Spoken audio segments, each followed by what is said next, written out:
The following is a production of the Belmont Abbey Sports Network. Coach Lynch, good evening. How are you? Thank you. Good. Excited to be here. It's an exciting time. I mean, there's been a lot of buzz here for the better part of an hour and a half here inside this facility. And now it's beginning to feel real. The students are back on campus. They're going to start making their preparations. In a few days, they'll be on the pitch. They'll be doing conditioning. They'll be road mapping themselves toward what is going to be, I'm sure, another successful year. Coach, last year the club was as dominant as ever, losing to only 2 regional teams as both of them went to the national tournament. Coming so close in consecutive years to the tournament, it's got to have added a fuel to the fire of this program. Has it also created some pressure coming into the season? You know, every year our goal is to compete for championships, and so we put that pressure on ourselves because that's kind of the expectation we have. And yet at the same time, absolutely, you know, when victory is so close and then it's snatched from your hands, you know, it just makes you want it even more. But, you know, our girls, you know, at the same time, the last 2 years were great seasons, and we're so proud of everything they did. And you know, to not get that conference championship was something that we had really worked hard to get. But then again, all the things that we did do was super exciting. I was very proud of them. And so yeah, we're coming back ready to work really hard, and we want to put ourselves in a position to compete for a championship. That's what we try to do every year. And this is my 6th year here at Belmont Abbey College in a full-time capacity. It's going to be my 5th season of broadcasting soccer matches here on the Belmont Abbey Sports Network. In the entire time for women's soccer, I've never seen this program rebuild. That's tough to do in this region. Seems like every year all you're doing is reloading. You lose a solid core group of people to graduation, and you just replace them with a great freshman class. Give us an idea of what it is you can describe out of this new batch of Crusaders coming on board this year. We have another great class coming in, so we're really excited about it. I would expect no less. And you know, Coach Jamie Malong, my assistant, he's just an excellent recruiter. But our girls on our team, they create an environment that girls want to come in and play. Right. And so I think that's a big testament too, that the kids we get is because of girls we have. But I tell you, we have another very, very good, diverse class from a position of girls are coming in every position: goalkeeper, defender, midfielder, striker. They're coming in with great experiences in some of the top clubs in the country. I mean, they're playing at the highest levels, and so it's just at the same time we return a majority of our team. You know, we didn't graduate a large class last year. And so, and certainly we're going to be big shoes to fill, and Sierra Skyers, our leading scorer.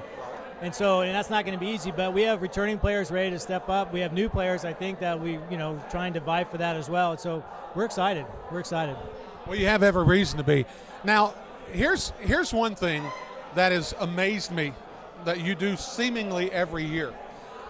A lot of teams will ease their non-conference schedule, and they'll slowly ratchet up the level of play to get to a conference season to where they'll expend the majority of their energy in that conference year.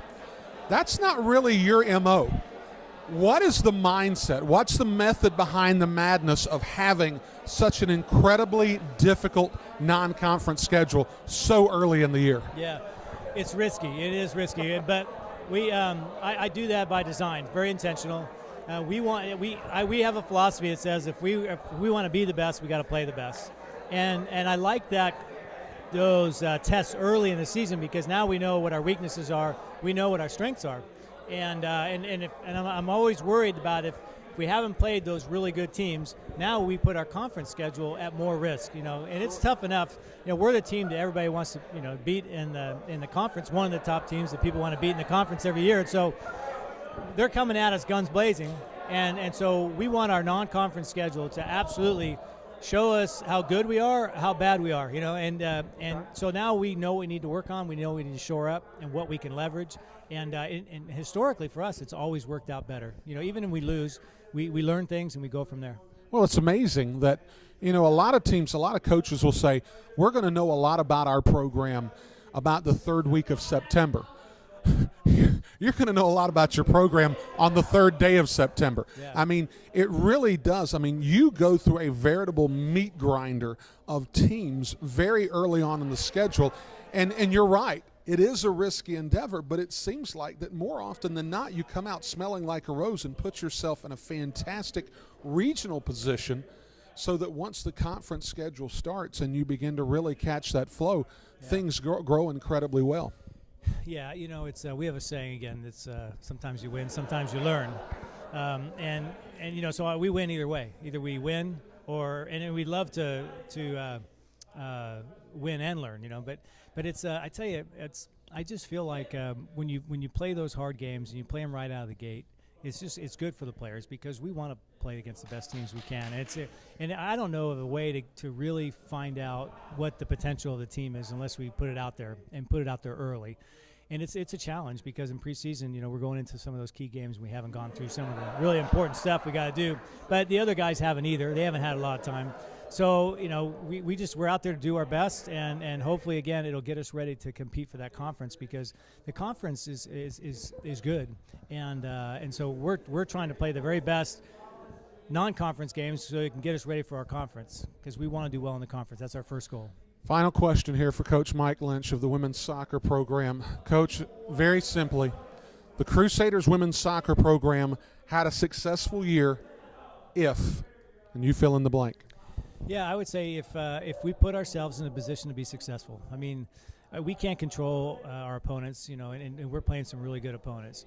But if our kids are doing all the things that you know that we're getting them to do and they know they need to do, then I think it's going to put us in a position to compete, and that's all I can ask. And our girls, when put in that position, usually are successful, and so that's our goal. We just want to go out there and be the very best we can be.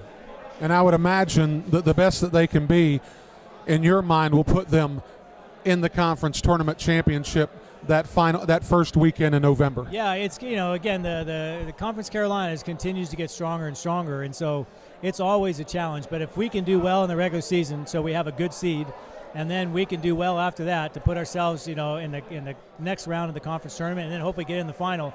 That's the goal. We want to get in that conference final, and then hopefully get into the national tournament. Well, you'll be cranking things up first on the Belmont Abbey Sports Network August 31st against Tampa, another great non-conference opponent coming here to Alumni Field. Coach, all right, thank you. Best of luck to you. All right, appreciate it. Thank you so much.